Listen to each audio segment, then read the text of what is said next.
قیمتی ہدیہ دے رہا ہوں آپ کو. جتنے مرد اور عورتیں ہیں ان سب کو ایک بہت ہی قیمتی ہدیہ دے رہا ہوں.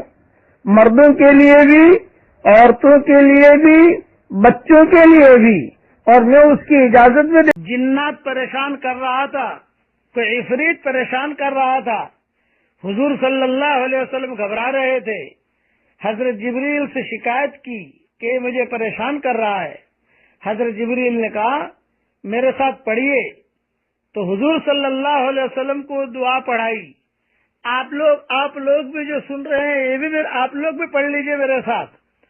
اعوذ بوجہ اللہ الکریم وبکلمات اللہ التامات اللاتی لا یجاوزہن بر ولا فاجر من شر ما ينزل من السماء ومن شر ما يعرج فيها وشر ما ذرأ في الأرض وشر ما يخرج منها ومن فتن الليل والنهار ومن طوارق الليل والنهار إلا طارقا يطرق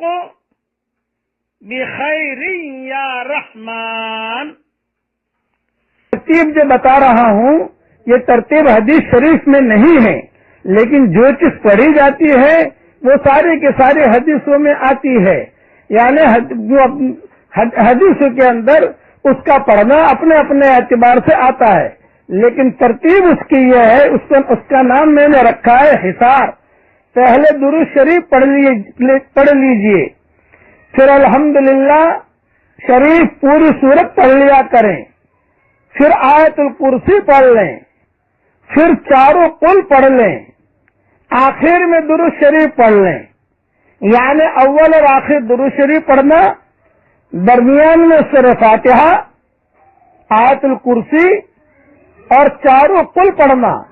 یہ سب کچھ پڑھ کر اپنے گرد، بچوں کے گرد، گھر کے گرد، جہاں بزنس دکان دفتر وغیرہ ہو ان سب کا تصور کر کے ان کے گرد اپنے تصور میں ایک دائرہ بنا دیں.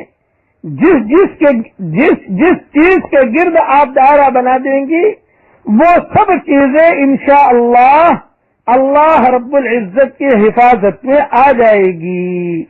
کلام اللہ کی ہم نے بڑی برکتیں دیکھی ہیں اور سینکڑوں واقعات ہیں اللہ رب العزت کی حفاظت کے، جن کو بتانے میں اب مختصر وقت میں 4 منٹ میں بتا نہیں سکتا.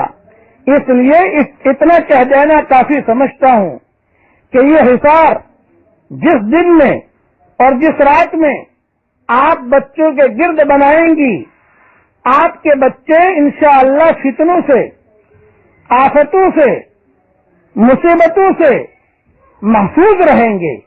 اور جس دن کوئی مصیبت آنی ہوگی مقدر کے اعتبار سے، آپ دیکھنا کہ آپ اس عمل کو بھول بیٹھیں گی تب کوئی مصیبت آئے گی، ورنہ تو اللہ رب العزت کی حفاظت میں رہیں گے.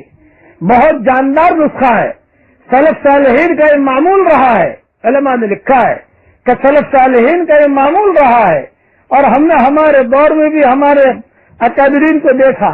اگرچہ یہ ترتیب حدیث میں نہیں آتی، لیکن جملے جیسے سوتے وقت سورہ فاتحہ پڑھ لو یہ حدیث میں آتا ہے، سوتے وقت چاروں قل پڑھ لو یہ حدیث میں آتا ہے، آیت الکرسی پڑھ لو یہ حدیث میں آتا ہے.